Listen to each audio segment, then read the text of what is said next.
Opportunity Calls with Ellen Volpe is sponsored by LongIsland.com. I'm joined today by Bob Mittleman and Bob Putt. Thank you both for joining me today. I never thought we'd see ourselves here and now. It just goes to show you anything is possible.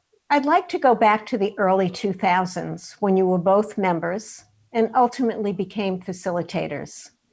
I'd like to ask the question about what it was like for each of you as a member when you first came to ABA. I'll start with Bob Putt, since you have the seniority as a facilitator and a member. The recall is a little bit difficult. My background, as you know, was in hospitality. I was a nightclub restaurant owner, restaurant consultant, and I eventually evolved into a marketing company called CMI, which focused on the hospitality industry.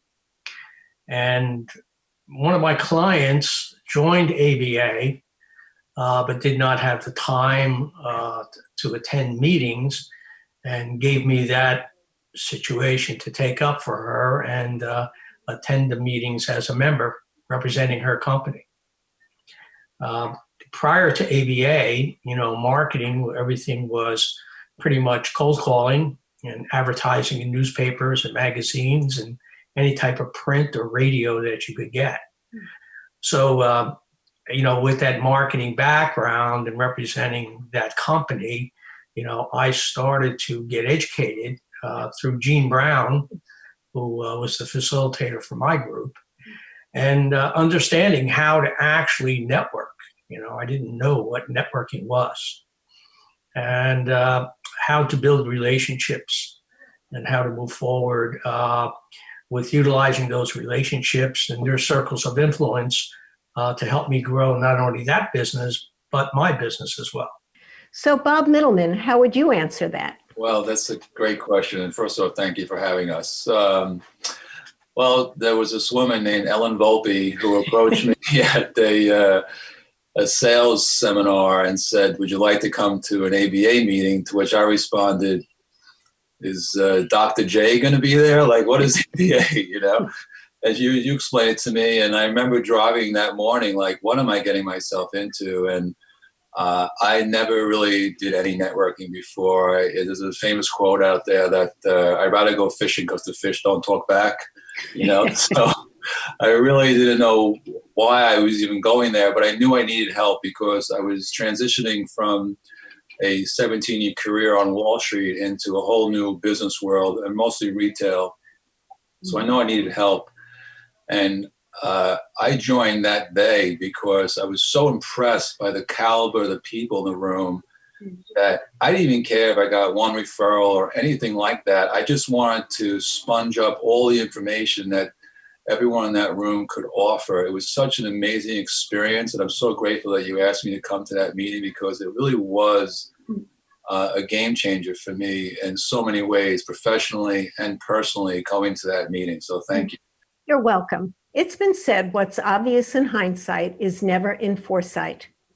What was your aha moment after joining ABA? I always thought networking was very transactional, that I give you one referral, I get one referral, I got to give you business, I got to give that person business. It was very insular, and right away that wasn't the case. And I think for me, the ABA aha was not so much the referrals that you get. Listen, we are a referral-based community. That's what we call ourselves at ABA. Mm-hmm. But it's really the opportunities that present themselves in so many ways. And they keep coming and still keep coming to this day that you really can't put a dollar amount on. They're really priceless, quite frankly. And that to me is the aha moments. And Ellen, I can go on and on with the aha moments that I've had, but different opportunities that have come across my pipeline that some aren't even business related, quite frankly. Like I recently 2015, I got into acting and singing, which, wasn't a direct result of ABA, but however, because I was in there were people in ABA that could help me with that,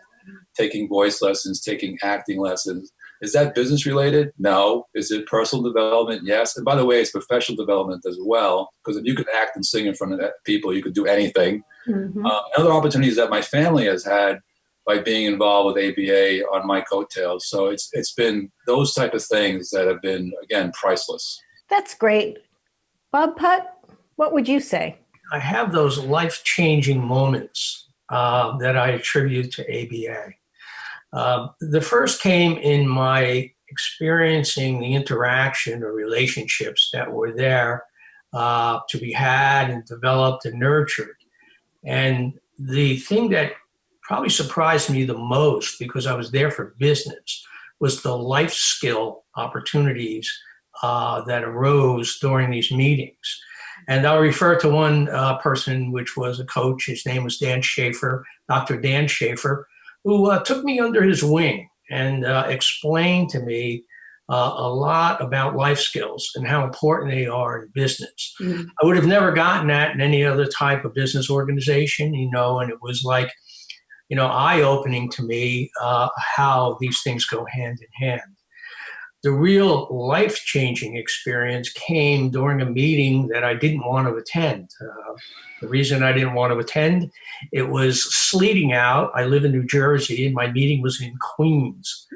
And, not, thrilled at getting up at 5:30 to navigate bridges and tunnels. But I had to go. I had an investment here, and I had to see it through. So I went to the meeting. And during the meeting, the facilitator held a focus group. And in that focus group, I met the editor for the Times Ledger News Group. Mm-hmm. And I'll keep my story a little bit short in that he said to me, "How come you're not in the restaurant business anymore?" He knew of me through other connections. And the long and the short of it is he hired me to be a restaurant critic for the Times Ledger News Group after that meeting. And that changed my life forever. It changed the position of my company, having that moniker on my business name, just unbelievable. And the forced training that I had to go through, because, it's nice to say, okay, everybody wants to be a restaurant critic. However, when you have to write the column and you have to develop the story, it's like Bob Mittleman was referring to about acting coaching and things like that. I had editors at every turn, correcting my sentences and my paragraphs. But it changed everything for me. And had I not been a member of ABA, I don't know what would have happened with my life. Some people don't have the patience to allow the universe to provide. The energy that we're putting out, we have no idea when it's going to come back to us and in what form. Opportunity Calls with Ellen Volpe is sponsored by LongIsland.com. American Business Associates is New York Metro's premier business development and networking association. To learn more about ABA, visit aba-ny.com.